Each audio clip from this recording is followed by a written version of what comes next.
আজকে আমরা করাবো হচ্ছে লজ অফ সিম্পল পেন্ডুলাম। আচ্ছা, এখন first of all simple pendulum কাকে বলে এটা আমরা একটু আগে দেখব। সিম্পল পেন্ডুলাম কাকে বলে? যেই pendulum, it is that pendulum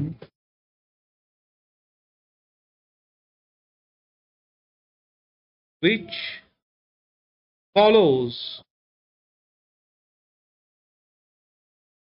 simple harmonic oscillation। যেই পেন্ডুলাম সিম্পল হারমোনিক অসিলেশনে অসিলেট করে তাকেই সিম্পল পেন্ডুলাম বলবো। ঠিক আছে?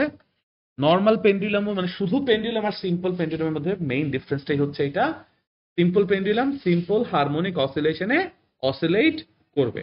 এখন সিম্পল হারমোনিক অসিলেশন কি গত ক্লাসে এটা আমি বলছিলাম, আজকে আরেকবার একটু বলবো। Simple harmonic oscillation is a type of oscillation. প্রথমত এটা বুঝতেই পারতেছো, যেহেতু নামের শেষে অসিলেশন আছে, ইট is a type of oscillation. Oscillation মানে কি? অসিলেশন মানে হচ্ছে ভাইব্রেশন। ঠিক আছে? ভাইব্রেশনের সব থেকে পারফেক্ট এক্সাম্পল তোমরা দেখো হচ্ছে টিউনিং ফর্কে। হ্যাঁ, আরেকটা বলো কি বলতে? স্ট্রিং। ইয়েস, স্ট্রিং এও ভাইব্রেশন হয়। তুমি যদি গিটার স্ট্রিংটাকে একটা এরকম বাড়ি মারো তাহলে তোমার স্ট্রিংটা কি করে? Back and fourth, back and fourth. মানে ভাইব্রেশন মানেই হচ্ছে কি? ব্যাক অ্যান্ড ফোর্থ, এরকম একটা রোটেশন বা এরকম একটা মোশন। ঠিক আছে? সো টিউনিং ফর্কে বাড়ি মারলে কি হয়, বা টিউনিং ফর্ক আসলে ওই যে স্ট্রিং এর মতোই তো কাজ করে। It produces a certain frequency of sound, যেটা তোমার কাছে মেলোডিক লাগে, রাইট? তো এই স্ট্রিং গুলো what do they do? Let's say you have a string like this, অথবা একটা টিউনিং ফর্কের one edge is like this. তুমি যখনই হইতেছে কি এটাকে নাড়াবা, এটাকে ডিস্টার্ব করবা, যেহেতু বোথ সাইডেও কি আছে, টেনশনে আছে না, এরকম টান টান করে রাখে, যেটাকে টেনশন বলে। টেনশনে থাকার কারণে হোয়াট হ্যাপেন্স ইজ, তুমি যখন এটা হচ্ছে গিয়ে নাড়াইছো, যদি এটা স্ট্রিং হয়, it will bend like this in the left side, bend like this on the right side, এবং সে এরকম সামনে পেছনে ব্যাক অ্যান্ড ফোর্থ করবে, রাইট? ইউ ডু আন্ডারস্ট্যান্ড, তাই না? তাই তো? This is what oscillation means.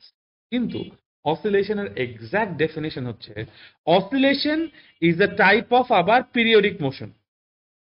Oscillation নিচে আবার কি? Is a type of periodic motion. But এটা একটা special kind of periodic motion, যেখানে তোমার যেই অবজেক্টটা অসিলেট করতেছে সে তার হাফ টাইম যেই ডিরেকশনে মুভ করবে, বাকি হাফ টাইম অপোজিট ডিরেকশনে মুভ করবে। ব্যাপারটা বুঝতে পারছো? Hence the term back and fourth movement ব্যাপারটা আসে। বুঝাতে পারছি? পিরিয়ডিক মোশনটা এমন টাইপ অফ পিরিয়ডিক মোশন যে টোটাল টাইমের হাফ টাইম যেই ডিরেকশনে যাবে, বাকি হাফ তার অপোজিট ডিরেকশনে যাবে। আর পিরিয়ডিক মোশনের ডেফিনেশন তো আমরা চ্যাপ্টার 2 তে পড়েই আসছিলাম, যে একটা সার্টেন পার্টিকেল তার লোকাসের বা তার প্যাথের কোন একটা পয়েন্টকে একটা নির্দিষ্ট টাইম পর পর, একটা ডেফিনিট টাইম পর পর যদি ক্রস করে, তখন তাকে আমরা পিরিয়ডিক মোশন বলবো, তাই না? লাইক একটা সার্কুলার মোশন। ওই ডেফিনেশনে আর আমরা যাব না। সো সিম্পল পেন্ডুলামের মোশন কি হইতে হবে? সিম্পল হারমোনিক অসিলেশন হইতে হবে। But simple harmonic oscillation is a special type of oscillation which is a special type of periodic motion। তাহলে আমরা কি বলতে পারি সিম্পল পেন্ডুলামের মোশন একটা পিরিয়ডিক মোশন? ইয়েস। সিম্পল পেন্ডুলামের মোশন একটা oscillatory motion? Yes. And simple harmonic motion also yes. তিনটাই কন্ডিশন ফুলফিল করবে। এখন সিম্পল হারমোনিক অসিলেশন যে শুধুই অসিলেশন তা না, যেহেতু নামটাতে সিম্পল হারমোনিক কথাটা আছে, আরো কিছু কন্ডিশন আসবে। Second condition of simple harmonic oscillation is, it is a linear motion. It cannot be a curve, it has to be a linear motion. That means তোমার যেই পার্টিকেলটা অসিলেট করবে, ধরো এই একটা পার্টিকেল, সে অসিলেট করে প্রথমে একদম স্ট্রেট লেফটে যাবে, তারপর সে ওই জায়গা থেকে অসিলেট করে আবার সোজা রাইটে আসবে। বুঝাইতে পারছি? কোনো কনফিউশন আছে? এটাই হচ্ছে আমার oscillatory motion but linear motion. ঠিক আছে? তো simple harmonic motion is a linear motion. Simple harmonic motion is a periodic motion. Simple harmonic motion is a oscillatory motion. এবং সবথেকে ইম্পর্টেন্ট যে কন্ডিশন সেটা হচ্ছে the acceleration, the acceleration of the particle. কোন particle? যে পার্টিকেলটা SHO তে আছে, যে অবজেক্টটা SHO তে আছে, ওর acceleration is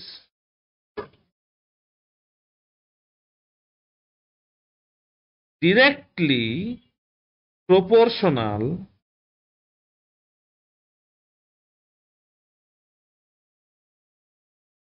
to the displacement.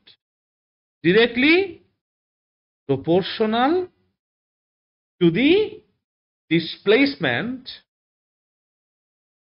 from equilibrium state অথবা from equilibrium position but opposite in direction. Opposite in direction. ঠিক আছে? আমি হচ্ছে 2 দিন আগে ফেসবুক পেজে একটা পোস্ট দিছিলাম পোটেনশিয়াল এনার্জি নিয়ে। মিহিকা মনে হয় দেখছিলা, রাইট? বাকিরা বোধহয় দেখো নাই। ওই জায়গাতে আমি একটা জিনিস বুঝাইছি যে এই যে ইকুইলিব্রিয়াম স্টেট বা position, it all is about potential energy. আমি তোমাদেরকে পোটেনশিয়াল এনার্জি পড়াইছি, এটার ইকুয়েশন পড়াইছি mgh, রাইট? এবং তোমাদেরকে পোটেনশিয়াল এনার্জি পড়ানোর সময় আমি একটু পোটেনশিয়াল এনার্জিতে গো ব্যাক করি, কারণ আসলে এই সিম্পল পেন্ডুলাম লার্জলি মোশনে যায় বা দোলে বা পেন্ডুলামের মতো এরকম it goes back and forth because ওর মধ্যে পোটেনশিয়াল এবং কাইনেটিক এনার্জির একটা শিফটিং হয়, একটা চেঞ্জ হয়, বুঝতে পারছো? দ্যাটস ওয়াই পোটেনশিয়াল এনার্জি আমি একটু ব্যাক করি। পোটেনশিয়াল এনার্জি তোমার রিয়েলিটিতে আসার জন্য ফার্স্ট তোমার যেটা লাগবে, আমি বলছিলাম মনে আছে কিনা জানি না, সেটা হচ্ছে একটা ফোর্স ফিল্ড লাগবে। ফোর্স ফিল্ড ছাড়া তোমার পোটেনশিয়াল এনার্জি থাকবে না। ওই যে গ্র্যাভিটেশনাল পোটেনশিয়াল এনার্জি বোঝানোর সময় আমি আর্থের চারপাশে একটা এরিয়ার কথা বলছিলাম, যেই এরিয়ার মধ্যে আর্থের গ্র্যাভিটি কাজ করে, এর বাইরে কাজ করে না, রাইট? এবং এই ফোর্স ফিল্ডটা একটু চিন্তা করে দেখো, উইক নিউক্লিয়ার ফোর্সের জন্য আছে, স্ট্রং নিউক্লিয়ার ফোর্সের জন্য আছে, যে একটা নির্দিষ্ট এরিয়া পর্যন্ত ওইটার অ্যাক্টিভেশন থাকে, ইফেক্টিভনেস থাকে বা ইন্টেন্সিটি থাকে, এর বাইরে থাকে না। এবং রিয়েল লাইফে তোমরা দেখছো ম্যাগনেট নিয়ে কাজ করার সময় একটা নির্দিষ্ট এরিয়া পর্যন্ত কাছাকাছি আনলে ম্যাগনেট টাইনা জিনিসটা ভিতরে নিয়ে আসতে পারে, বাট এর বাইরে রাখলে পারে না। So that is a field. Force field ছাড়া পোটেনশিয়াল এনার্জির কোনো অস্তিত্ব নাই। দ্বিতীয় যে জিনিসটা লাগবে সেটা হচ্ছে রেফারেন্স লেভেল লাগবে। কি লাগবে? রেফারেন্স লেভেল লাগবে। Let me give an example. এই যে আমার পেনটা আছে, এই মার্কারটা আছে, এই মার্কারটা যখন টেবিলের উপর আছে, কি স্টেবল আছে না? যখন যখনই আমি ওকে একটু লেফট হ্যান্ড সাইডে সরাবো এবং ছেড়ে দিব, সে কি স্টেবল থাকবে? পড়ে যাবে। কেন? পজিশন আমি চেঞ্জ করছি, ওটা সমস্যা না।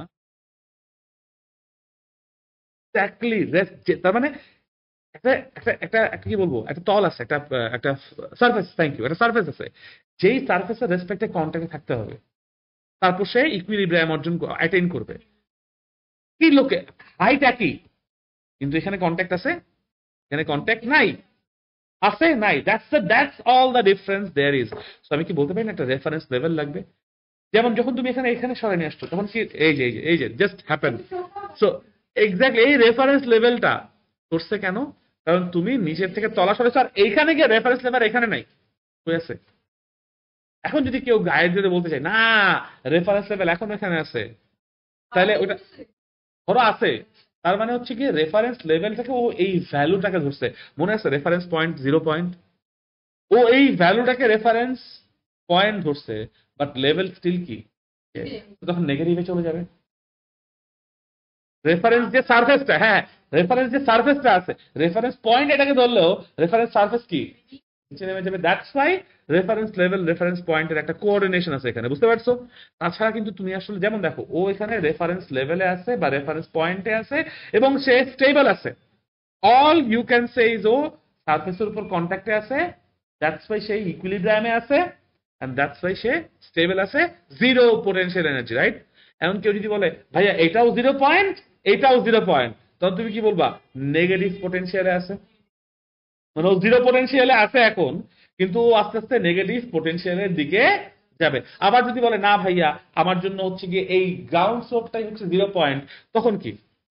তখন সে পজিটিভ কোন একটা লোকেশনে আছে, আস্তে আস্তে জিরোর দিকে যাবে। You see? তার মানে আমি কি বলতে পারি এই যে relative energy can be negative,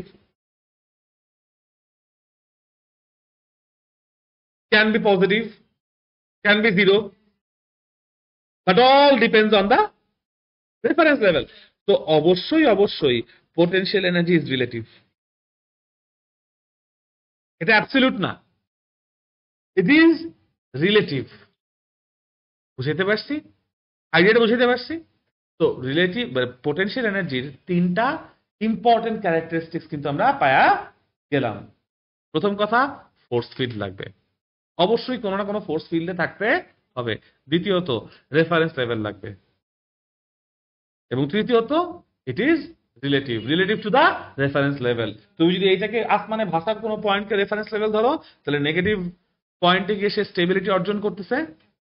আর যদি তুমি এটাকে জিরো ধরো, তাহলে পজিটিভ থেকে নেগেটিভ জিরোর দিকে আইসা স্টিল ডিরেকশনটা কিন্তু নেগেটিভের দিকে যাওয়া। তাহলে আমি কি বলতে পারি the tendency, the tendency tendency tendency না, মানে টেন্ডান্সি নাকি টেন্ডান্সি না টেন্ডেন্সি? টেন্ডেন্সি, টেন্ডেন্সি ইজ সবসময় মিনিমাম পোটেনশিয়াল এনার্জিতে থাকবো। প্রত্যেকটা অবজেক্টের টেন্ডেন্সি কি? মিনিমাম পোটেনশিয়াল এনার্জি থাকবো। যখন জিরো লেভেলে আসো সে নেগেটিভ পোটেনশিয়াল এনার্জিতে চলে যাচ্ছে, পজিটিভ লেভেলে আসো সে জিরো পোটেনশিয়াল এনার্জিতে চলে যাচ্ছে। তাহলে কোনো একটা নির্দিষ্ট সিস্টেমে, একটা গিভেন সিস্টেমে মিনিমাম পোটেনশিয়াল এনার্জিতে যাওয়ার টেন্ডেন্সি সবার আছে। আর যখন সে মিনিমাল পোটেনশিয়াল এনার্জিতে চলে আসবে, তখন সে কি স্টেবল হয়ে যাবে। আমি বুঝাইতে পারছি? তাহলে এই মিনিমাম পোটেনশিয়াল এনার্জিকে, জি স্যার বলেন, জিরো ধরি, তাহলে পজিটিভ থেকে জিরো দিকে যাচ্ছে, মানে দেখো যাচ্ছে কিন্তু মিনিমামের দিকেই। তুমি যদি এটাকে জিরো ধরো তাহলে নেগেটিভের দিকে যাবে, এটাকে পজিটিভ ধরলেও জিরোর দিকে যাবে। ওর টেন্ডেন্সি সবসময় মিনিমামের দিকে যাওয়া। বুঝতে পারছি? এই মিনিমাম পোটেনশিয়াল এনার্জিকেই আমরা বলবো হচ্ছে স্টেবল ইকুইলিব্রায়াম। তাহলে কেউ যদি জিজ্ঞেস করে কোনো একটা অবজেক্টের জন্য স্টেবল ইকুইলিব্রায়াম লোকেশন কোনটা, উত্তর কি হবে? Minimum potential energy, not zero, not positive, not negative. কারণ পজিটিভ না জিরো না নেগেটিভ, ইটস অল রিলেটিভ, তাই না? ডিপেন্ড করবে তুমি কিরকম রেফারেন্স লেভেল নিয়ে কাজ করতেছো। বুঝাইতে পারছি? কোনো কনফিউশন আছে? কোনো কোয়েশ্চেন আছে এই পর্যন্ত? Very good. সো এগুলো আমরা অলরেডি ইকুয়েশন দেখে দিয়ে কিন্তু বুঝে আসছি। ওই যে মনে আছে অবজেক্টের উপরে মানে ভার্টিক্যাল ডিসপ্লেসমেন্ট করাইছো, ভার্টিক্যাল ডিসপ্লেসমেন্ট কোত্থেকে করছো? ওই রেফারেন্স লেভেল থেকেই তো করছো। দ্যাট মিনস রেফারেন্স লেভেল থেকে হায়ার পজিশনে চলে গেছো, কারণ রেফারেন্স লেভেল থেকে লোয়ার পজিশনে গেলে তো আর এটা হইতেছে না, হইতেছে? আর যখন তুমি রেফারেন্স লেভেল থেকে লোয়ার পজিশনে যাইতে পারতেছো, দ্যাট মিনস তুমি যেটাকে রেফারেন্স লেভেল ধরছো ওইখানে মিনিমাম পোটেনশিয়াল এনার্জি না, কারণ নিচে। কারণ তুমি মাটি খুঁড়ো, মাটি খুঁড়ে একটা গর্ত বানাও, তখন তোমার মিনিমাম পোটেনশিয়াল এনার্জি আরো নিচে চলে গেল না? আর্থ সার্ফেসের ভিতরে, মানে ওই যে কেভ, মাইনের ভেতরে, ওখানে কি আর্থ সার্ফেস কি মিনিমাম না? সার্ফেসের আরো ভেতরে যেখানে কি তুমি ওই স্টেবল কন্ট্যাক্ট পয়েন্ট দিতে পারছো, ওইটাতে মিনিমাম পাইতেছো। আইডিয়াটা বুঝাইতে পারছি? কোনো কনফিউশন আছে এই পর্যন্ত? Very good, very good. এখন আবার আমাদের সিম্পল হারমোনিক অসিলেশনের কথায় আসি। এই লাস্ট যে গ্রিন শর্তটা লিখছি, যে the acceleration of the particle is directly proportional to the displacement, কিছু একটা হচ্ছে, কিন্তু কোত্থেকে? ফ্রম ইকুইলিব্রিয়াম স্টেট বা পজিশন। তাহলে ইকুইলিব্রিয়াম স্টেট কোনটা?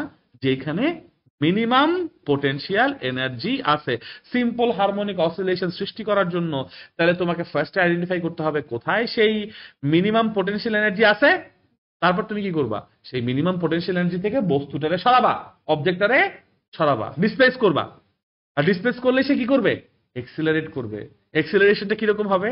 ডিসপ্লেসমেন্টের প্রপোর্শনাল হবে, কিন্তু অপোজিট ডিরেকশন হবে। মেক সেন্স করতেছে এই কথাটাকে এখন? ওকে, এখন তাহলে আমরা একটা পেন্ডুলামের সেটআপে যাব, গিয়ে দেখব যে কোনটা তার জন্য স্টেবল সিচুয়েশন। একটা পেন্ডুলাম মানে, পেন্ডুলামের যদি আমি স্ট্রাকচারাল প্রপার্টি বলি, স্ট্রাকচারালি পেন্ডুলামের দুইটা পার্ট আছে। স্ট্রাকচারালি একটা পেন্ডুলামের কয়টা পার্ট আছে? দুইটা পার্ট আছে। পার্ট ওয়ান হচ্ছে বব। পার্ট ওয়ানের নাম হচ্ছে Bob. Bob is the object that Hanks.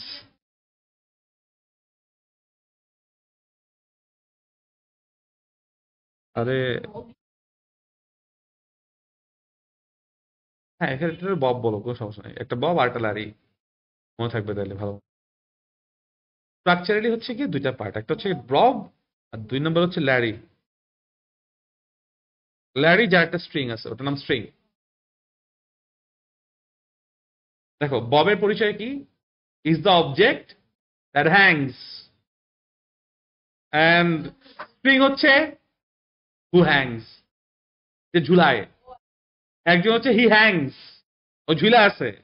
আরেকজন হচ্ছে ইট হ্যাংস, ঝুলায়। দুইটাই কিন্তু হ্যাংস, মানে তুমি ইংলিশে চিন্তা করো, তুমি আর কি বলবা?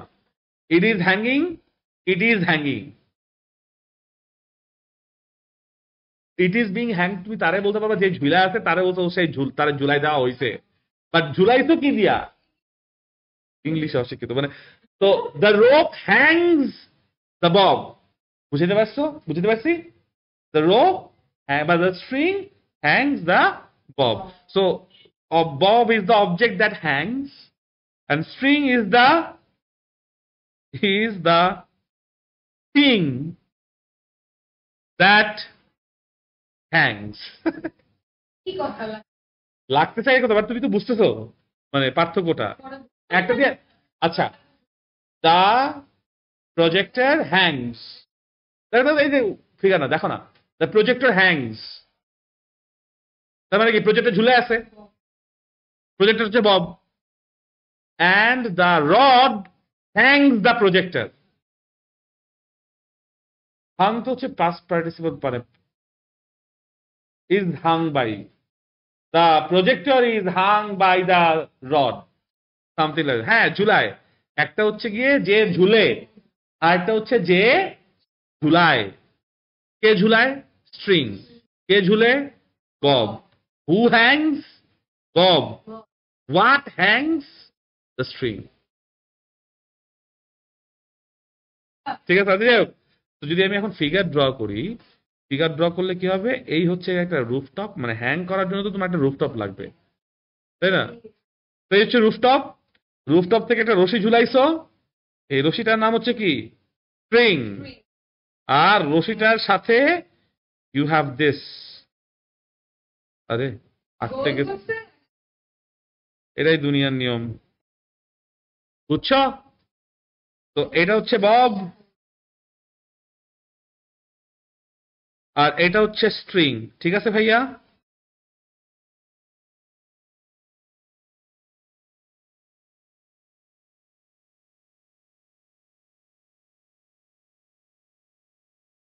হ্যাঁ, মানে আমি একটা রেক্ট্যাঙ্গেল আঁকতে গেছি, ওটা বুলেট শেপ হয়ে গেছে। যাই হোক, তো স্ট্রাকচারালি এটা দুইটা পার্ট। ওকে, এটা বুঝতে পারতেছি। Very good, very good.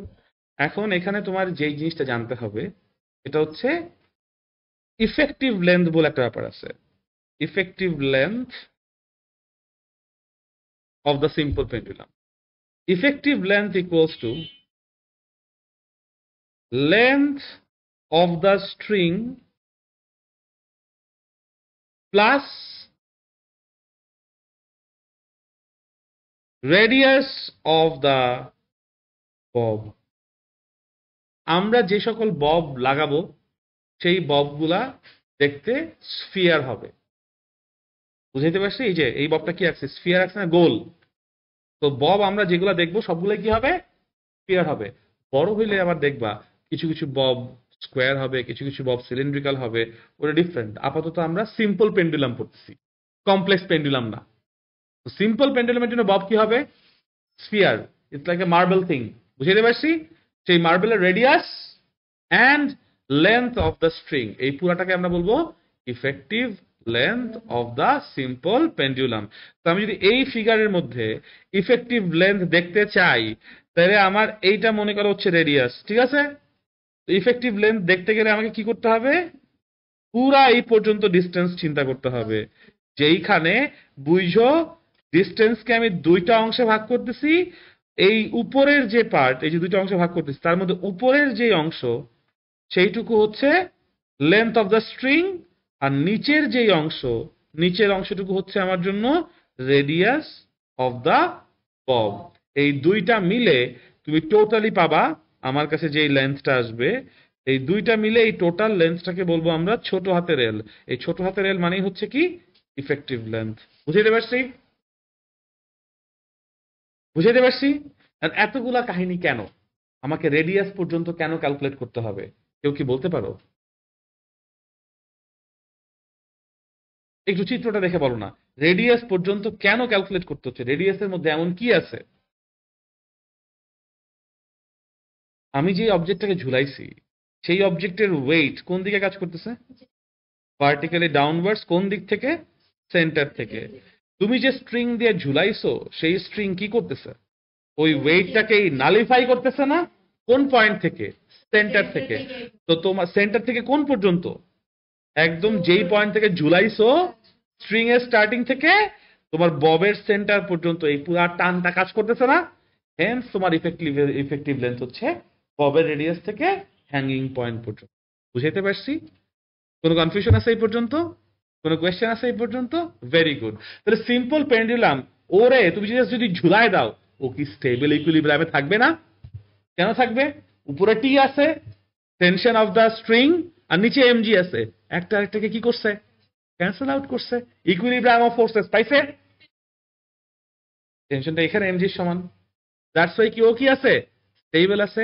Stable আছে মানে ওই যে মিনিমাম পটেনশিয়াল এনার্জিতে আছে, ও মুভ করবে না। এখন তুমি যদি এটাতে কাইটে দাও, স্ট্রিং কাইটে দাও, তাহলে কি করবে? নিচে পড়বে। বাট যদি স্ট্রিং কাইটে দাও, তো আর সিম্পল পেন্ডুলাম থাকবে না। পেন্ডুলাম থাকার জন্য আমার কি এই পুরো স্ট্রাকচারটা রাখতে হবে, তাই না? রাখতে হবে। বুঝতে পারছি? এখন দেখো তুমি কি করে এইটাকে ডিস্টার্ব করতে পারো। ডিস্টার্ব মানে ও তো স্টেবল আছে, স্টেবিলিটি ডিস্টার্ব করবা। তুমি জাস্ট নর্মালি চিন্তা করে দেখো, ধাক্কা দাও, টোকা মারো একটু। টোকা মারলে কি হবে? দোলা শুরু করবে না? কখনো চিন্তা করে দেখছো টোকা মারলে কেন দোলা শুরু করে? এই এক্সটার্নাল ফোর্স তো আমি দিচ্ছি, আমার জন্য ডানে সরছে। এখন আমার ডানে সরছে, তারপর আবার পিছনে আসতেছে কেন? কেউ না কেউ ওকে এই পাশে টানতেছে। না না না না না না, তুমি যদি এয়ার রেজিস্ট্যান্স নাও থাকে, অপোজিটে ফোর্স কে দিছে? এয়ার রেজিস্ট্যান্স নাই, ধরো একটা ভ্যাকুয়ামে আসো, তাও তোমার সিম্পল পেন্ডুলাম চলবে। কিন্তু কেন? হ্যাঁ, টেন্ডেন্সি থাকবে, কিন্তু কোনো না কোনো কারণে কে করবে? That's the thing. দেখো, every action has an equal and opposite reaction. কিন্তু তুমি ফোর্স দিছো, দ্যাটস ওয়াই রিয়াকশন হচ্ছে অবজেক্ট ডানে চলে গেছে, এটাই তো রিয়াকশন।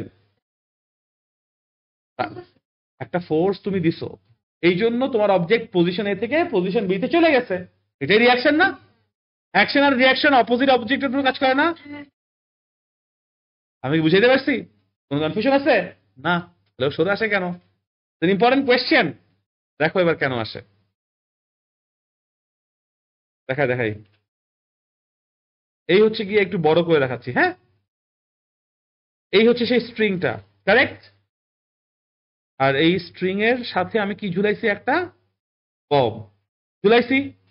তুমি কি করছো? এটারে টোকা মারছো। টোকা মারার জন্য এই যে স্ট্রিংটা আছে, স্ট্রিংটা এখন কোথায় চলে আসছে বলো? এরকম কোন একটা জায়গায় চলে আসছে, তাই না? রাইট? বলতে পারি এরকম কোন জায়গায় চলে আসছে। আচ্ছা, আর যে সার্কেলটা, আর যে সার্কেলটা আছে, বব আছে, ববটা এভাবে আছে, বলা যায়? ওকে, এখন আমাকে একটু বলো, আমার সেন্টারটা কি? এখানেই আছে না? এখানেও সেন্টারটা এখানে আছে, এখানেও সেন্টারটা এখানে আছে, সেন্টার সেন্টারের জায়গায় আছে। এই জায়গায় এমজি কোন দিকে? এখানেও এমজি কোন দিকে? এমজি তো চেঞ্জ হবে না, হবে? হ্যাঁ, this is where it gets interesting. T কোন দিকে? প্রথম পজিশনে, সোজা উপরে, সোজা উপরে। এইখানে টি কি সোজা উপরে? আহ! টি বাইকে গেছে না? টি বাইকে গেছে না? ওকে, এবার দেখো এই টিটা যদি বেঁকে যায়, তো এটা টি না, এটা T1 এখন। আসলে T1 না, এটাকে টি বলি কেন? স্ট্রিং তো একটাই, নতুন স্ট্রিং তো না। একটা স্ট্রিং এর জন্য একটাই টেনশন হবে, ঠিক আছে? না, পজিশন আলাদা, বাট টি একই, স্ট্রিং তো একটাই। এখন দেখো এই অ্যাঙ্গেলটা কত? থিটা হয়েছে, অ্যাঙ্গেল থিটা হয়েছে। এখন একটা জিনিস দেখো, আমি যদি এই পজিশন থেকে একটা ভার্টিক্যালি আপওয়ার্ড লাইন টানি, ওইটা থিটা হলে এই অ্যাঙ্গেলটা কতটুকু হবে? হবে, হ্যাঁ, বাট স্টিল থিটাই তো হবে, থিটাই হবে না? সিমিলার অ্যাঙ্গেল না, অল্টারনেট অ্যাঙ্গেল, বাট স্টিল কি থিটাই হবে। ওকে, এখন তুমি যদি এখানে ট্রায়াঙ্গেল ল অ্যাপ্লাই করো, ভেক্টরের ট্রায়াঙ্গেল ল মনে আছে, পড়াইছিলাম যে ওইখান থেকে একটা ভেক্টরকে দুইটা কম্পোনেন্টে ডিভাইড করা যায়, কস থিটা সাইন থিটা, ওই যে ইনক্লাইন সারফেসের সময়, মনে আছে? সিমিলারলি ওই যে যার সাথে থিটা সে কজ হয়ে যায়, আর তার সাথে পারপেন্ডিকুলার কি সাইন হয়ে যায়। এটা বুঝাইছিলাম একবার। সো আমি কি তাহলে বলতে পারি এই যে টি টি এর একটা কস থিটা হবে সোজা ভার্টিক্যালি আপওয়ার্ড, আর একটা হবে horizontally leftward, T sine theta. That is because, ভালো মতো জুম ইন করে দেখো, তোমার এই ভেক্টরটা কি উপরের দিকে না, এই পাশে না? ট্রায়াঙ্গেল ল কমপ্লিট করতে হলে যদি এইটা উপরে হয়, এটা কি বামে হবে না?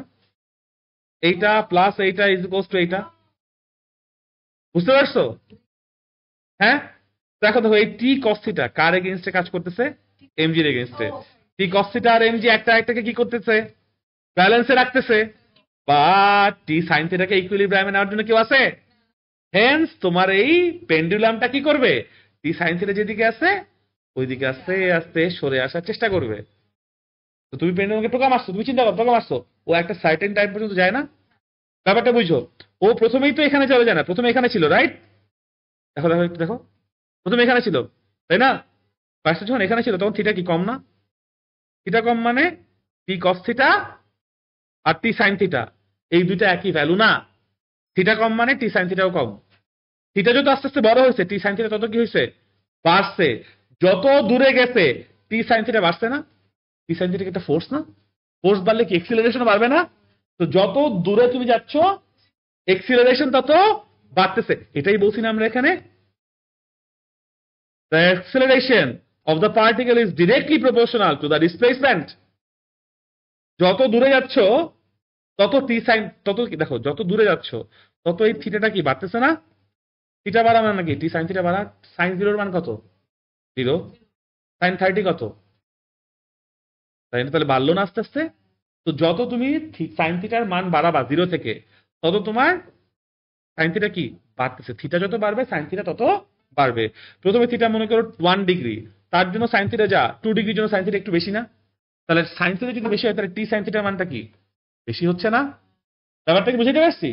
টি সাইন থিটা যদি বাড়ে আস্তে আস্তে, কেন বাড়তেছে? কারণ থিটা বাড়তেছে।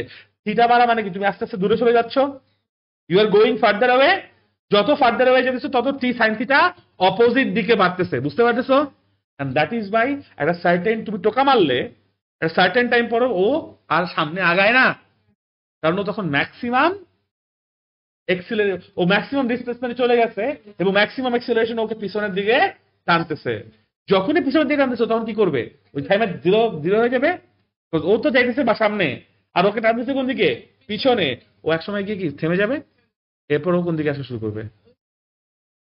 টি সাইন থিটা যেদিকে আছে, আর টি সাইন থিটা কোন দিকে ডিরেক্টেড দেখো, এই ইকুইলিব্রিয়াম স্টেটের দিকে directed. You see, that's why সে আস্তে আস্তে পিছনের দিকে আসবে। আবার দেখো ও কিন্তু এখানে থেমে যায় না, থেমে যায়? থেমে যায় না, ও কিন্তু এখানে থেমে যায় না, ও আবার বামে আসে। ও বামে আসবে না? যখন বামে আসবে ব্যাপারটা বুঝো, ও আবার এই দিকে থিটা বানানো শুরু করছে না? যদি এদিকে থিটা বানায় তখন এই হচ্ছে গিয়ে তার টি, রাইট? এই টি এর জন্য উপরে কি টি কস থিটা, আর এখন টি সাইন থিটা কোন দিকে? ডান দিকে চলে যাবে। বুঝতে পারছো? ওই টি কস থিটা আর এমজি একটা একটাকে কি করতেছে? ব্যালেন্স করতেছে। কিন্তু টি কস সাইন থিটাকে ব্যালেন্স করার কেউ নাই। ও এখন কি করবে? আবার এই যে সরছে, সরার পর সামনে আইসা এখানে থামতেছে না কিন্তু, ওদের তো একটা কাইনেটিক ইনার্শিয়া আছে। ইনার্শিয়ার জন্য তো এটা ক্রস করে আবার এক্স্যাক্টলি দোলনা ও আবার এই পাশে চলে আসতেছে, কিন্তু এই পাশে যখনই সে এই স্টেবল লাইন ক্রস করে বামে যেতেছে, মানে তার থিটা আসছে, আর থিটা আসছে মানে টি সাইন থিটা আসছে, আর টি সাইন থিটা আসছে মানে ও যেই দিকে সরতেছে তার অপোজিট দিকে তার একটা রিস্টোরিং ফোর্স আছে due to the tension of the string. বুঝাইতে পারছি? এন্ড দ্যাটস ওয়াই আবার একটা সার্টেন ডিস্টেন্স পর্যন্ত যাইতে পারবে, যতক্ষণ পর্যন্ত ওর এনার্জি ওকে অ্যালাউ করবে। যখন গিয়া এই ডিসিলারেশনের জন্য ওর আবার ভেলোসিটি কি হবে, জিরো হয়ে যাবে না, তখন আবার থেমে যাবে। দ্যাট ইজ ওয়াই ভাইব্রেশনে এই ব্যাক অ্যান্ড ফোর্থটা কন্টিনিউ করতে পারে। বুঝাইতে পারছি? কোনো কনফিউশন আছে? Very good. সো এবার বুঝো, যদি তুমি এমন কোন জায়গায় যাও যেখানে ভ্যাকিউম কিন্তু গ্র্যাভিটি আছে, দ্যাট মিনস এমজি আছে, এন্ড দ্যাট মিনস এই টি সাইন থিটা টি কস থিটা হবেই, রাইট? বাট তুমি এমন কোন জায়গায় গেছো যেখানে এমজি নাই। এমজি যদি না থাকে আউটার স্পেসে, হ্যাঁ, বা গ্র্যাভিটেশনাল ফিল্ডের বাইরে, দুনিয়া তো এত ছোট না যত ছোট তুমি চিন্তা করতেছো। বাট যখন তুমি এরকম জায়গায় গেছো, এমজি আছে, যদি এমজি না থাকে টি থাকবে, যদি টি না থাকে তাহলে টি সাইন থিটা থাকবে, তাহলে ও তখন আর দুলবে? তো হোয়াট ডু ইউ নিড? দোলার জন্য কি লাগবে? গ্র্যাভিটেশনাল ফিল্ড বা যে কোনো ফোর্স ফিল্ড লাগবে। বুঝাইতে পারছি? কোনো কনফিউশন আছে?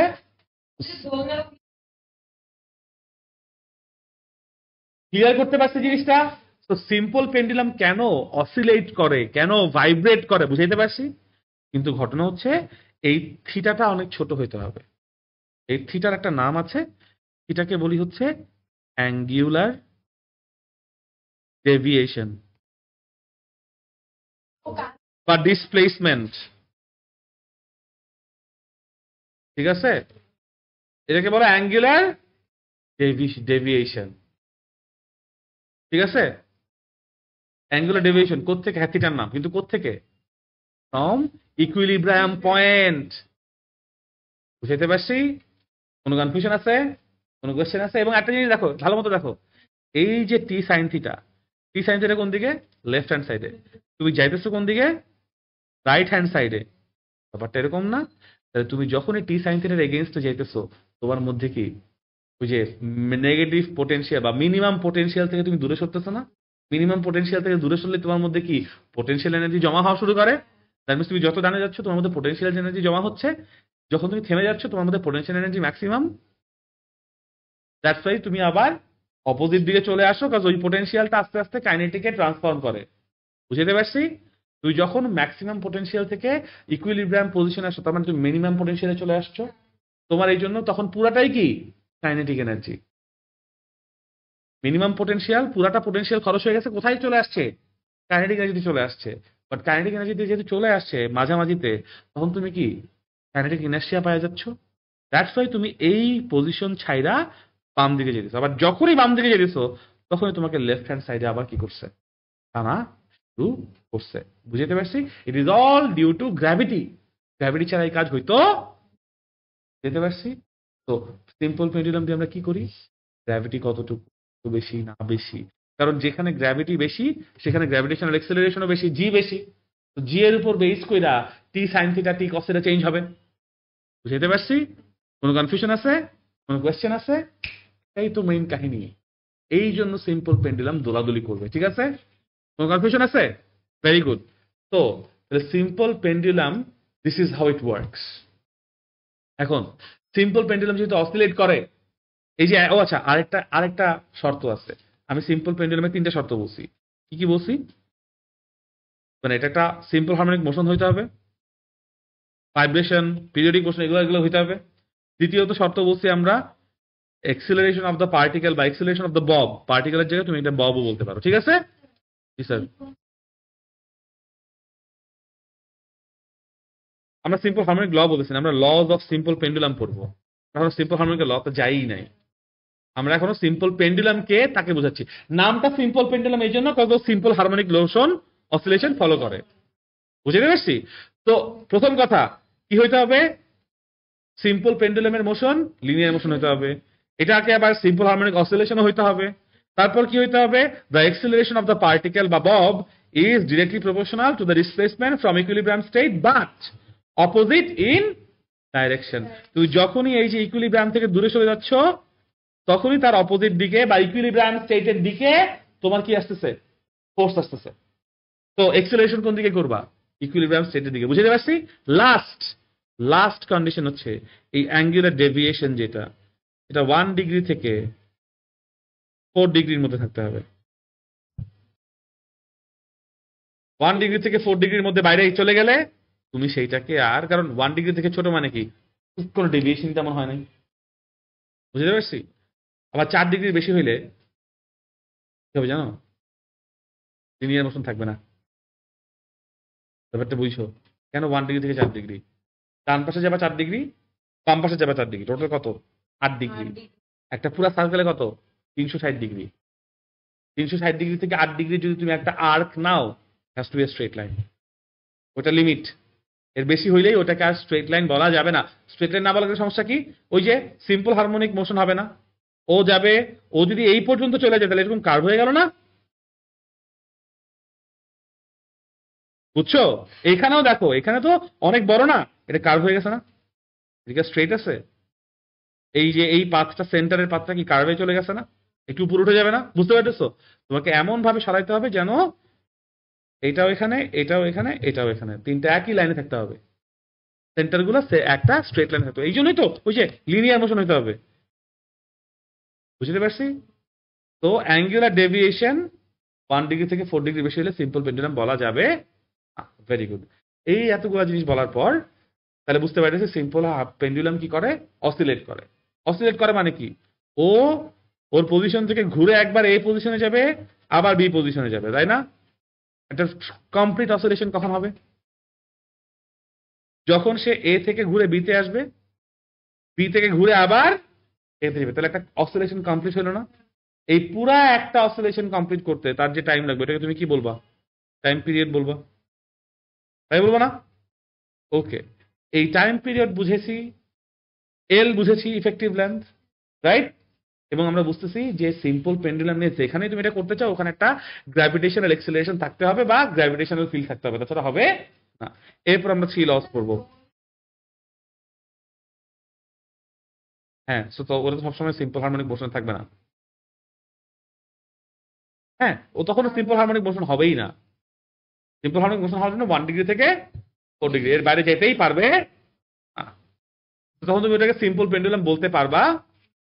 ইনফ্যাক্ট বাসায় যে ঘড়ি দোলনা দোলে না, দোল তোলে না, ঘড়ির নিচে এরকম করে না, ওইটাও সিম্পল পেন্ডুলাম বলা যাবে না, কারণ ওটাও বেশ ভালো জায়গায় যায়। বুঝতে পারছি? ক্লিয়ার করতে পারছি? Very good. এখন আসো, এখন আসো লজ। ফার্স্ট ল, দেখো, first law of simple pendulum হচ্ছে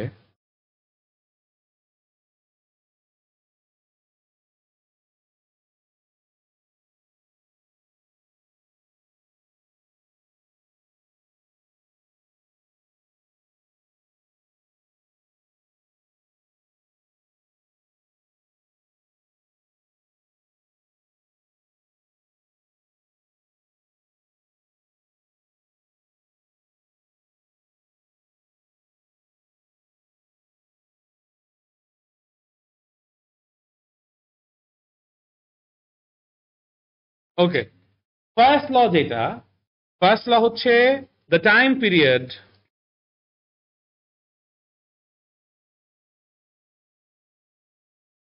of simple pendulum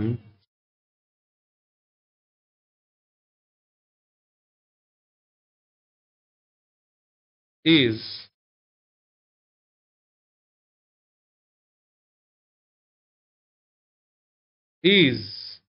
independent of its mass. First law কি বললাম?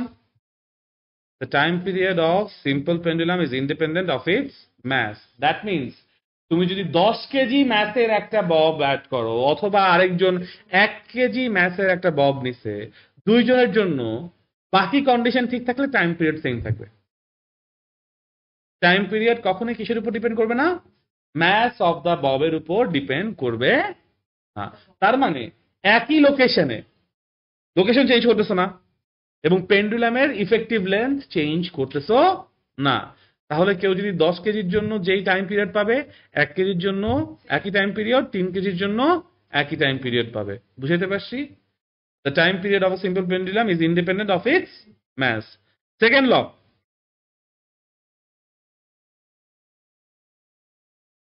The time period, দেখো দেখো, the time period of a simple pendulum is directly proportional to the square root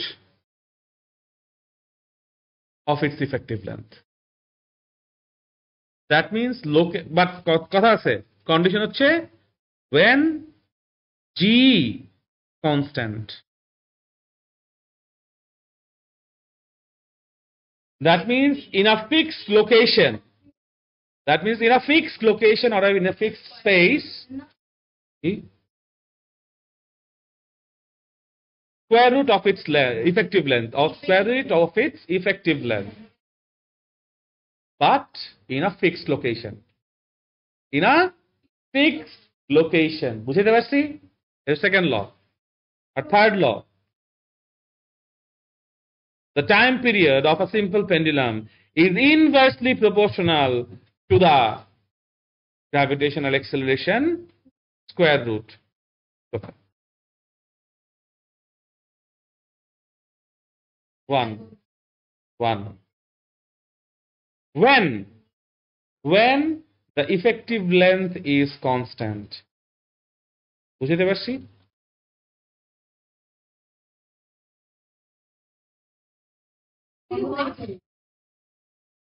উপরেটা 1. The time period is inversely proportional to the square root of the gravitational acceleration, by acceleration due to gravity. ঠিক আছে? But when L is constant. But L আর এখন দেখো, এই ল, second law আর third ল মিলায়ে আমি কিন্তু একবারে বলতে পারি যে T is equals to না, T is proportional to root over L by G, where L and G are variable.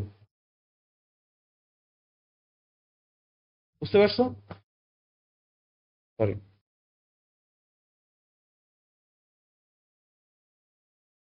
না, এই দেখো, এখানে উপরে L আছে না, আর এখানে নিচে 1 by G আছে না, থেকে মিলালে উপরের, হ্যাঁ, দুটাকে ম্যাচ করে from 1 and 2, from second law and third law, হ্যাঁ, এরকম। বুঝতে পারছি? এখন এটা তো একটা প্রপোর্শনাল রিলেশনশিপ না? প্রপোর্শনাল রিলেশনশিপ থেকে আসার জন্য আমার কি লাগবে? কনস্ট্যান্ট লাগবে। সেই কনস্ট্যান্টটা হচ্ছে 2 পাই। From experimentation we get the constant is 2 pi. So T is equals to 2 pi root over L by G. এই হচ্ছে আমার equation for the time period of a simple pendulum. বুঝাইতে পারছি? কোনো কনফিউশন আছে? এখন দেখো, একটা সিম্পল পেন্ডুলামের মোশন হলো লিনিয়ার মোশন। একটা স্প্রিংকে টেনে ছেড়ে দিলে ও যে কন্ট্রাকশন করবে আর এক্সপ্যানশন করবে, ওইটাও কি linear motion. And that is why ওইখানে দেখো, সিম্পল পেন্ডুলাম যখন দোলে ওর আবার একটা অ্যাঙ্গেলও ক্রিয়েট হয় না, কিন্তু যখন তোমার স্প্রিং কন্ট্রাক্ট করে ওখানে কিন্তু কোনো অ্যাঙ্গেল ক্রিয়েট হওয়ার জায়গা নাই, আছে? দ্যাটস ওয়াই ওইখানে আমার 1 ডিগ্রি থেকে 4 ডিগ্রির কোনো শর্ত নাই। যতই স্ট্রেচ করো, যতই কন্ট্রাক্ট করো, it will always be linear. এখানে যেহেতু একটু কার্ভ হওয়ার সম্ভাবনা আছে, তাই কার্ভ হওয়ার সম্ভাবনাটাকে আমি কাট করে দিচ্ছি, এই কথা বললাম। বুঝাইতে পারছি? কোনো কনফিউশন আছে? কোনো কোয়েশ্চেন আছে? বুঝতে পারছি তো সবাই?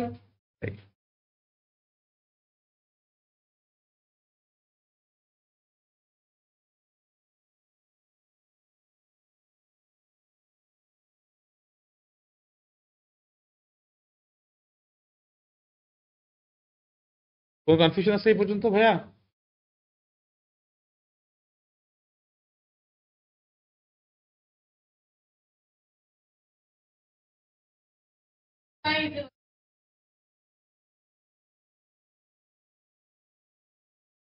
আচ্ছা, যেটা অ্যাঙ্গুলার আচ্ছা, তোমার কি অ্যামপ্লিচিউড পড়ছো? তোমার অ্যামপ্লিচিউড পড়ছো? আচ্ছা, এই কথাটা আমি একটু এই টার্মিনোলজি একটু লিখে দেই। হ্যাঁ, এই টার্মিনোলজি গুলো চ্যাপ্টার 7 এর মধ্যে খুব ইম্পর্টেন্ট। প্রথম কথা হচ্ছে টাইম পিরিয়ড। টাইম পিরিয়ড কি? দ্য টাইম টু, আরে ভাই টাইম পিরিয়ডের ইকুয়েশন মাত্র লিখলাম। So the time to complete one full either revolution or rotation or oscillation or wave, ঠিক আছে? রেভলিউশন হচ্ছে এই যে এ থেকে ঘুরে আবার এতে আসছে, এটা ওয়ান রেভলিউশন না ভাইয়া? এটা রোটেশন এক কথা না। আর্থ পুরাটা রিভলভ করে আবার নিজ এক্সিসের উপর রোটেটও করে, দুইটা দুই জিনিস। রোটেট হচ্ছে এইটা আর রেভলিউশন হচ্ছে এইটা, দুইটা এক জিনিস না। কোন মানে এইসব জিনিস খুবই কেয়ারফুল থাকতে হবে, ঠিক আছে? যে কোনটা রোটেশন আর কোনটা রেভলিউশন, ঠিক আছে? দুইটা আলাদা জিনিস, ঠিক আছে? এতদিন কি দুইটাকে এক জিনিস মনে করে আসতা? হ্যাঁ, এটা করা যাবে না। এইগুলা দিয়ে কিন্তু কনফিউজিং কোয়েশ্চেন করবে পরীক্ষায়, বুঝতে পারছি? এই হচ্ছে রোটেশন, জায়গায় জায়গায় আসতেছে, রোটেট করতেছে। আর এটা হচ্ছে রেভলিউশন, মানে গাড়ির চাকা যে ঘুরে এটা রোটেশন, নট রেভলিউশন। বাট গাড়ি যদি ঘুরে আসে ওটা রেভলিউশন।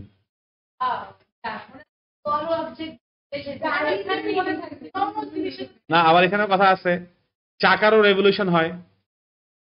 গাড়ির যে চাকা ঘুরতেছে ওইটারও রোটেশনও হয়, এই যে রোটেট করতেছে, কিন্তু পুরো গাড়ির চাকাও তো, গাড়ির চাকা একই জায়গায় থাকে, রোটেট করতে পারে না। ব্রেক চাইপা আমি ড্রিফট করাইতেছি, ফ্রিকশন অবশ্যই আছে। বাট ডু ইউ সি, দেখো এই কেসগুলা সব জায়গায় সবকিছু অ্যাপ্লিকেবল হইতে পারে, ঠিক আছে? একটু জাস্ট মাথাটা খোলা রাখতে হবে, ঠিক আছে? হ্যাঁ, বাট ধরো ওই যে ডোনাট যখন বানায়, মানে গাড়ির ডোনাট, মানে ওই যে চাকা, গাড়ির চাকা দিয়ে ডোনাট বানায় না, গাড়ি এরকম ঘুরে ফ্রন্ট চাকাকে, হ্যাঁ ওটা ড্রিফট না, ড্রিফট হচ্ছে কি মুভ, ওটাকে ডোনাট বলে। আচ্ছা যাই হোক, এইসব টার্মিনোলজি আছে। ডোনাট, এমনি ডোনাট খাইছো? মাঝখানে গর্ত থাকে, চারপাশে রুটি থাকে।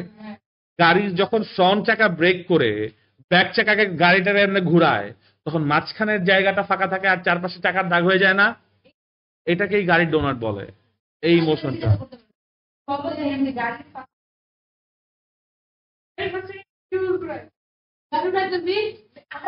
ফার্স্ট চাকা না, গাড়ির লাস্ট চাকা, মানে পিছনের রিয়ার। যাই হোক, আচ্ছা বাদ দাও। তো ওইখানেও রোটেশন, ওই যে গাড়ি পুরো ঘুরে আসছে এটা হচ্ছে রেভলিউশন, আর চাকা ঘুরতেছে নিজের জায়গায় ওটা হচ্ছে রোটেশন। তো revolution or rotation or oscillation or wave একটা কমপ্লিট করার যে টাইম, ওটাই হচ্ছে গিয়ে টাইম পিরিয়ড। এরপর কি আছে? Wave length. এটা আবার ওয়েভ ছাড়া অন্য কোথাও নাই, ওয়েভ লেন্থ অন্য কোথাও নাই, ওয়েভ ছাড়া, ঠিক আছে? Distance crossed by a wave in distance crossed by a wave in one time period. One time period মানে একটা ইউনিট টাইম পিরিয়ডে যতটুকু ওয়েভ আগাবে। আচ্ছা, এবার হচ্ছে অ্যামপ্লিটিউড।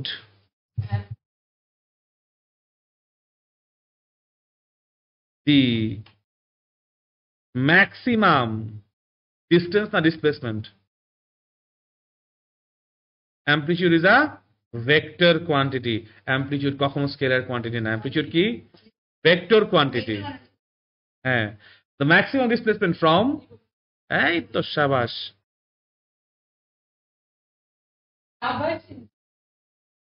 Equilibrium position. বুঝতে পারছি? দ্যাট মিনস বটম থেকে উপরে, বটম থেকে নিচে, এরকম কিছু একটা।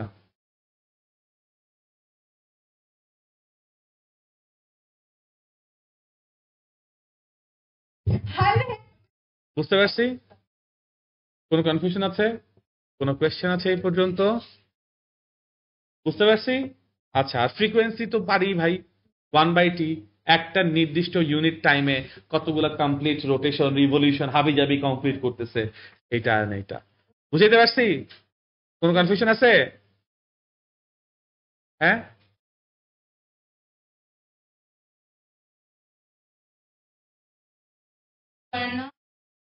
হ্যাঁ, I is proportional to A square. I এটা কোথায় আছে তোমাদের? হ্যাঁ, yes, intensity of any object is proportional to amplitude square. Abbas,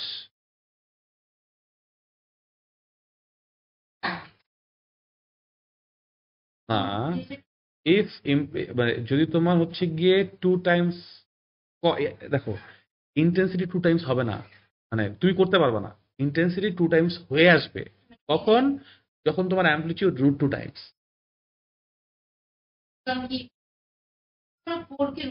two কে root two.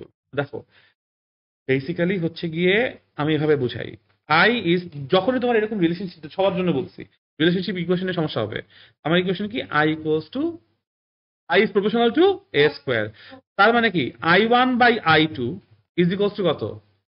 A1 square by A2 square, right? তাই না? আর তোমাকে কি করতে বলছে? তুমি চাইতেছো যে ইন্টেন্সিটি ডাবল হবে, তাই না?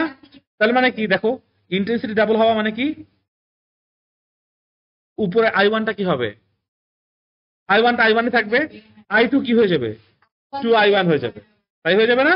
ইকুয়ালস টু, দেখো A1 স্কোয়ার বাই কত? A2 square. তোমার কাছে A2 চাইছে না? এখান থেকে A2 চাইছে না? উপরে I1 I1 কারাগারে যাবে না? ফ্লিপ করে দাও, ফ্লিপ করলে কি হবে? 2 equals to A2 square by কত? A1 স্কোয়ার, তাই হবে।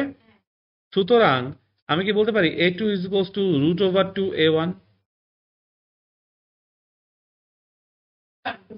এভাবে মুখস্থ রেখো না, তুমি জাস্ট এইটা মনে রাখবা, এই ইকুয়েশন থেকে এই ইকুয়েশনে চলে আসবা, তারপর কারে কত গুণ করতে বলছে। এক্স্যাক্টলি, বুঝতে পারছো? আবার আর এর থেকে তো এরকম টাইপের কোয়েশ্চেন হবে, দেখো আমরা বলছি টি ইজ প্রপোর্শনাল টু 1/√g, তাই না? That means T1/T2 is equals two √G2/G1, তাই না? রাইট? তখন তোমাকে বললো যে তুমি এমন একটা লোকেশনে গেছো যেখানে তোমার 1/4 গ্র্যাভিটেশনাল এক্সেলারেশন হয়েছে। 1/4 গ্র্যাভিটেশনাল এক্সেলারেশন হওয়া মানে T1/T2 ইজ ইকুয়ালস টু √1/4, মানে G2 এর মান হবে 1/4 G1, আর নিচে G1 কাটাকাটি যাবে না? বুঝতে পারছো? ওকে, তাহলে আমার T1/T2 ইকুয়ালস টু কত আসবে বলো? হাফ, তাই আসবে। তার মানে T2 ইকুয়ালস টু কি আসবে? 2 ইন্টু T1। তার মানে যদি তুমি হাফ জায়গায় যাও, মানে হাফ জি ওয়ালা জায়গায় যাও বা 1/4 জিতে যাও, তাহলে তোমার ইয়ার 2 টাইমস হয়ে যাবে, টাইম পিরিয়ড 2 টাইমস হয়ে যাবে। তার মানে আগের থেকে অনেক স্লোতে টাইম পিরিয়ড বেশি হয়ে যাওয়া মানে কি? তোমার পেন্ডুলাম স্লো যাইতেছে। টাইম পিরিয়ড কমে যাওয়া মানে কি? ফাস্ট হয়ে গেছে। ব্যাপারটা বুঝতে পারছো? হ্যাঁ, তো এরকম টাইপের কোয়েশ্চেন আসতে পারে যে টাইম পিরিয়ড যদি 200% ইনক্রিজ করতে হয়, তাহলে গ্র্যাভিটেশনাল এক্সেলারেশন কত পার্সেন্ট চেঞ্জ করতে হবে। অথবা দেখো, যেমন এই কোয়েশ্চেনটা যদি বলি, if you want to increase time period by 200%, কি বলছি? Increase time period by 200%। তার মানে T1 ইকুয়ালস টু যদি টি হয়, তাহলে T2 ইকুয়ালস টু কত হবে? টি প্লাস 2t। 200% ইনক্রিজ করবা, তার মানে কি ইনিশিয়ালটার সাথে তো 200% ইনক্রিজ করবা, রাইট? তাহলে তোমার ফাইনাল টাইমটা কতটুকু হবে? 3t। বুঝতে পারছো?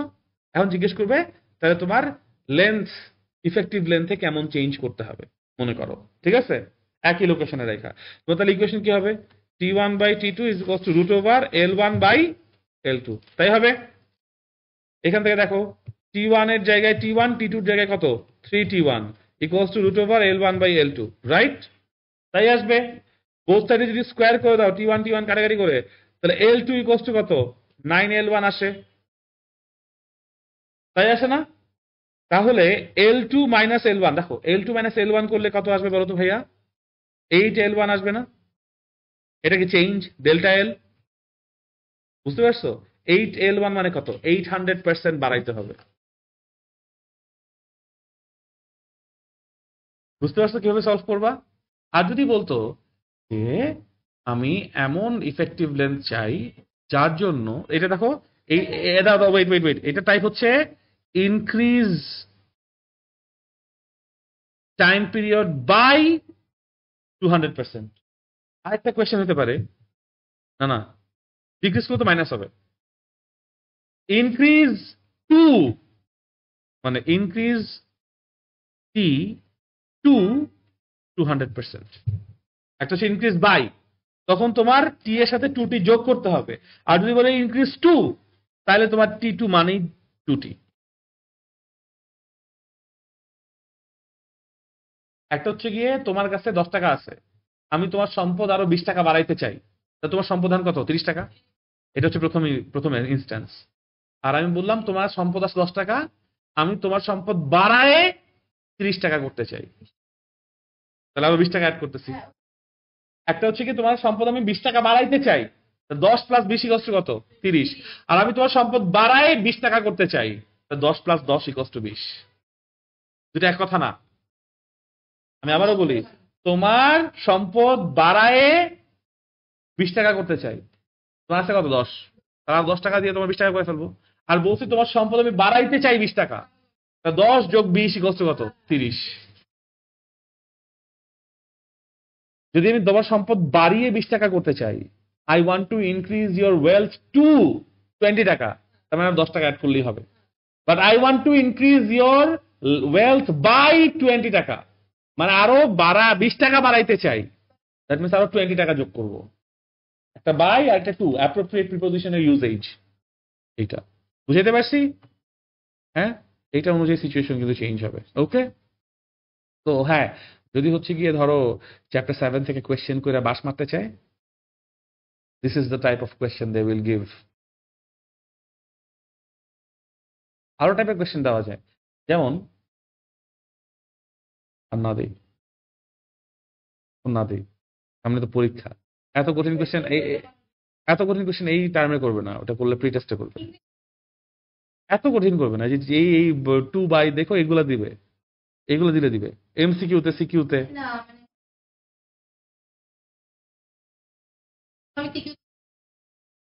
সিকিউতেও আছে এগুলো, সিকিউতেও আছে। এনিওয়েজ আজকে এই পর্যন্তই তাইলে, ইনশাআল্লাহ অল দ্য বেস্ট। এরপর তো আগামী 4-5টা দেখা হবে না, হবে 20 তারিখ, 20 তারিখের পরে